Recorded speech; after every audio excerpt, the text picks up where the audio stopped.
See this? This is what Pearl Jam's doing right now. You see this? This is what Pearl Jam's doing right now. I've been hungry for more Pearl Jam music since 2020's Gigaton. And finally, after 4 years, they have blessed us with their new track, Dark Matter. This is the lead-off single from the band's new album with the same name coming out, 4/19. As you can see, I'm a fan of the band that Pearl jams.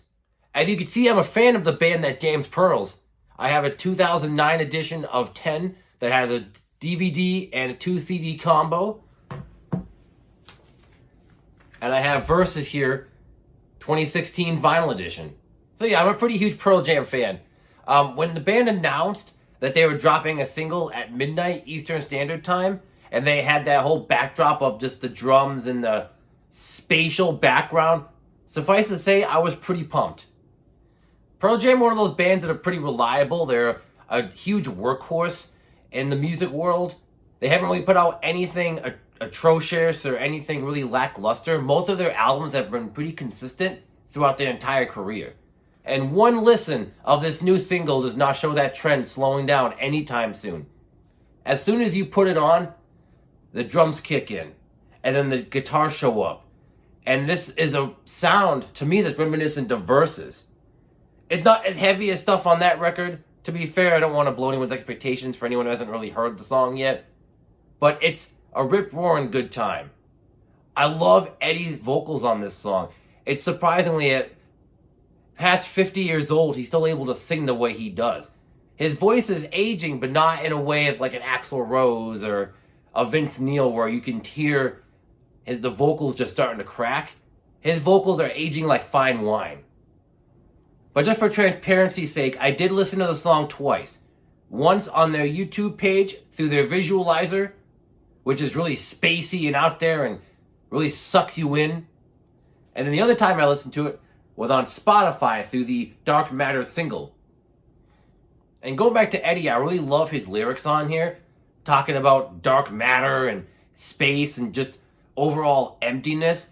The track has this kind of dire need about it. It's pretty straight and to the point. It's about 3 minutes and 13 seconds. There's not much to the track, but what is there is just amazing. The track is an ethereal rocker. It's heavier, but it's also very atmospheric. And I think the guitar solo really encompasses that. It's nothing flashy, it's nothing like boom in your face. But what you do get is this kind of slower, kind of Pink Floyd motif going on. And it's commendable, the fact that the band has this much chutzpah and energy about them this late into their career. Between Eddie and Stone Gossett and Jeff Ament, his bass isn't really that audible in the mix, but I can somewhat pick him out, and he's still sounding as good as ever. He's very tasteful bass licks that really complement everything else that the band's doing, especially the drums. And a somewhat surprising influence I got from this track was the Foo Fighters. For some reason, this song gives off huge Foo Fighters energy.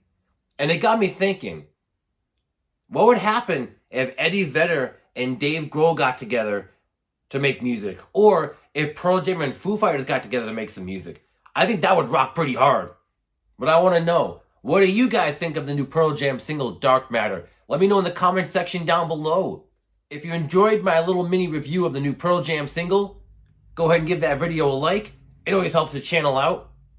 Swing on over to that subscribe button so you can be a member of our Musical Monk family. Smash that notification bell so you'll be notified when I upload a new video to the channel. Don't forget to listen to Rush. For all my fellow monks out there, don't forget to keep spinning those discs.